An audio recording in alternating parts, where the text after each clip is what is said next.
नमस्कार दोस्तों, आप लोगों का बहुत बहुत स्वागत है आपके अपने यूट्यूब चैनल पर। दोस्तों, आज की इस वीडियो में हम लोग जीके जीएस से संबंधित टॉप 20 क्वेश्चन दोस्तों डिस्कस करेंगे, जो आपके आने वाले किसी भी गवर्नमेंट एग्ज़ाम के लिए काफ़ी ज़्यादा इंपॉर्टेंट होंगे। और दोस्तों, जीके जीएस के ऐसे क्वेश्चन आपके हर एक एग्ज़ाम में बार बार पूछे जाते हैं। तो आप लोग दोस्तों जीके जीएस पढ़ने के लिए हमारे इस चैनल को आप लोग ज़रूर सब्सक्राइब करिएगा। और दोस्तों, ये क्लास डेली हमारे इस चैनल पर आप लोगों को मॉर्निंग में मिलती रहती है। तो दोस्तों, आप लोग ज़रूर वीडियो को एंड तक देखिएगा, पूरी वीडियो देखिएगा, क्योंकि ऐसे क्वेश्चन आपके हर एक छोटे से बड़े एग्जाम में बार बार पूछे जाते हैं। तो चलते हैं दोस्तों, आज के सेशन को हम लोग स्टार्ट कर लेते हैं।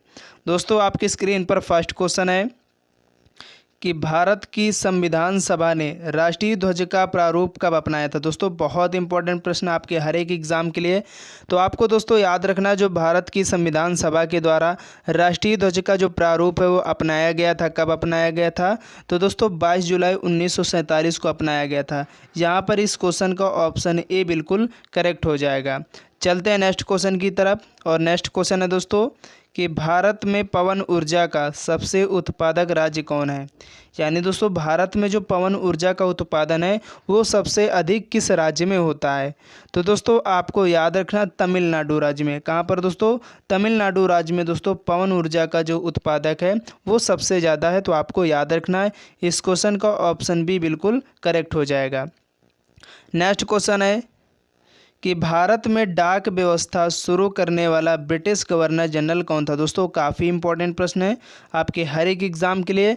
तो आपको दोस्तों याद रखना है, भारत में जो डाक व्यवस्था शुरू करने वाला ब्रिटिश गवर्नर जनरल था वो कौन था। तो दोस्तों लॉर्ड डलहौजी। दोस्तों, लॉर्ड डलहौजी के द्वारा भारत में जो डाक व्यवस्था है इसकी जो व्यवस्था शुरू की गई थी। तो आपको याद रखना है। तो इस क्वेश्चन का ऑप्शन ए बिल्कुल सही हो जाएगा।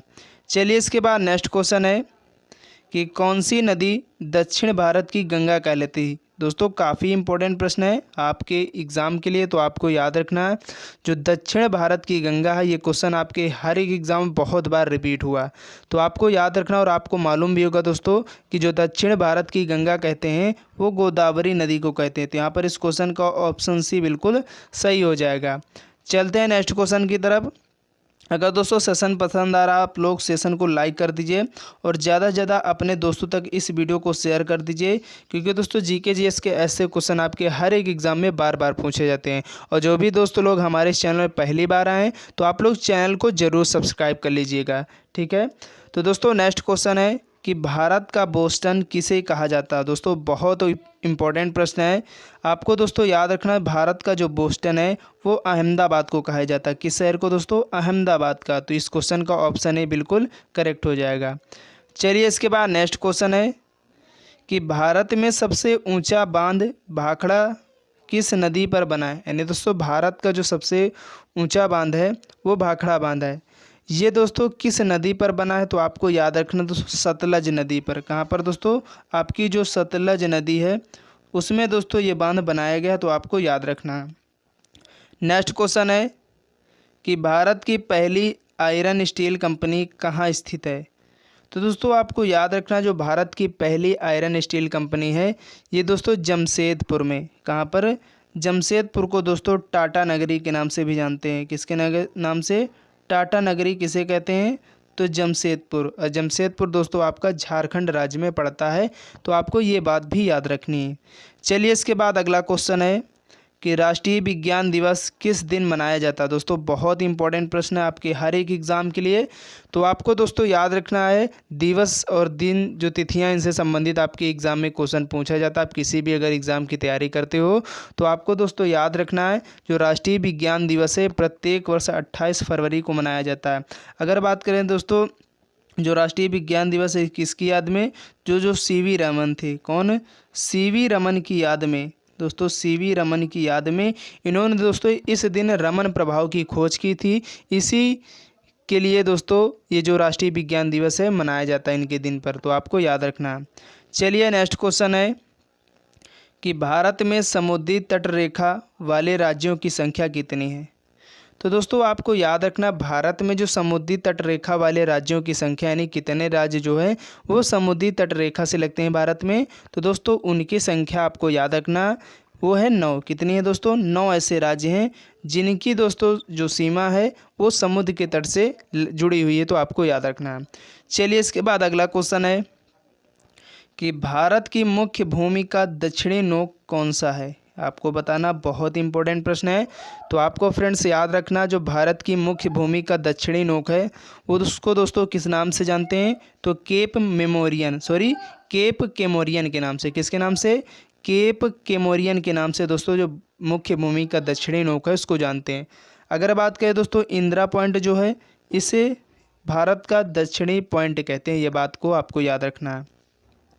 नेक्स्ट क्वेश्चन है और बहुत महत्वपूर्ण प्रश्न है कि भारत एवं पाकिस्तान को विभाजित करने वाली रेखा क्या कहलाती है, यानी उसको किस नाम से जानते हैं? यानी भारत और पाकिस्तान के मध्य जो रेखा स्थित है उसका क्या नाम है दोस्तों? आपके हर एक एग्जाम में पूछा जा चुका क्वेश्चन है, तो आपको दोस्तों याद रखना, उसको रेडक्लिफ रेखा कहते हैं। भारत और पाकिस्तान के बीच रेडक्लिफ रेखा, और भारत और चीन के मध्य कौन है दोस्तों? मैकमोहन रेखा। भारत और चीन के जो मध्य है वो आपकी मैकमोहन रेखा, तो आपको याद रखना है। चलिए नेक्स्ट क्वेश्चन है कि भारत की सबसे लंबी स्थलीय सीमा किस देश के साथ लगती है?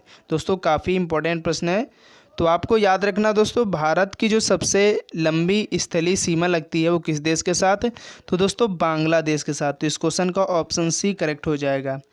चलते हैं नेक्स्ट क्वेश्चन की तरफ कि भारत का पूर्वी समुद्री तट किस नाम से जाना जाता है? यहाँ पर दोस्तों आपको बताना है कि जो भारत का पूर्वी समुद्री तट है उसको किस नाम से जानते हैं? तो दोस्तों उसको जो जानते हैं हम लोग कोरोमंडल तट के नाम से। किसके नाम से? कोरोमंडल तट के नाम से दोस्तों भारत का जो पूर्वी समुद्री तट है उसको कोरोमंडल तट कहा जाता है, तो आपको याद रखना है। चलिए इसके बाद अगला क्वेश्चन है कि भारत किस गोलार्ध में स्थित है? दोस्तों बहुत बार क्वेश्चन आपके हर एक एग्जाम में पूछा जा चुका, तो आपको याद रखना है जो भारत देश है किस गोलार्ध में स्थित है, तो आपको मालूम भी होना चाहिए क्योंकि हम लोग भारत देश में रहते हैं। तो दोस्तों हमारा जो भारत देश है उत्तरी पूर्वी गोलार्ध में स्थित है, तो इस क्वेश्चन का ऑप्शन बी करेक्ट हो जाएगा। चलिए इसके बाद अगला क्वेश्चन है कि अरावली पर्वत का सर्वोच्च शिखर क्या कहलाता है? यानी दोस्तों आपको बताना है जो अरावली पर्वत है इसका जो सर्वोच्च शिखर है उसको किस नाम से जानते हैं? तो दोस्तों काफ़ी इंपॉर्टेंट प्रश्न है, तो आपको याद रखना है उसे गुरु शिखर कहते हैं। ठीक है, अरावली पर्वत का जो सबसे सर्वोच्च शिखर है वो है गुरु शिखर। ठीक है, तो इस क्वेश्चन का ऑप्शन ए सही हो जाएगा। नेक्स्ट क्वेश्चन है कि भारत में दुधवा राष्ट्रीय उद्यान कहाँ स्थित है? दोस्तों ऐसे भी क्वेश्चन आपके हर एक एग्ज़ाम में पूछे जाते हैं कि जो नेशनल पार्क और राष्ट्रीय उद्यान से संबंधित आप किसी भी गवर्नमेंट एग्ज़ाम की तैयारी करते हो 100% क्वेश्चन पूछा ही जाता है। तो आप लोग दोस्तों याद रखना जो दुधवा नेशनल पार्क है यानी दुधवा जो राष्ट्रीय उद्यान है वो उत्तर प्रदेश में स्थित है। ठीक है, तो इस क्वेश्चन का ऑप्शन सी करेक्ट हो जाएगा। नेक्स्ट क्वेश्चन है कि भारत में कान्हा राष्ट्रीय उद्यान कहाँ स्थित है? दोस्तों ऐसे क्वेश्चन आपको हमेशा पूछे जाते हैं आपके एग्ज़ाम में, तो आपको याद रखना दोस्तों कान्हा राष्ट्रीय उद्यान जो है ये दोस्तों मध्य प्रदेश में। और बताइए मध्य प्रदेश में कौन कौन से? कान्हा, आपका बांधव और माधव, ये तीनों दोस्तों कहाँ पर स्थित हैं? कान्हा, बांधव, माधव, ये तीनों दोस्तों जो राष्ट्रीय उद्यान आपके एमपी में स्थित हैं, यानी मध्य प्रदेश में, तो आपको इनको भी याद रखना है। नेक्स्ट क्वेश्चन है कि भारत की सर्वाधिक महत्वपूर्ण मिट्टी कौन सी है? यानी दोस्तों भारत की जो सबसे इम्पोर्टेंट यानी सर्वाधिक महत्वपूर्ण मिट्टी है वो कौन सी है? आपके परीक्षा में पूछा जाता है, तो आपको दोस्तों याद रखना है वो है आपकी जलोढ़ मिट्टी। तो इस क्वेश्चन का ऑप्शन डी बिल्कुल करेक्ट हो जाएगा।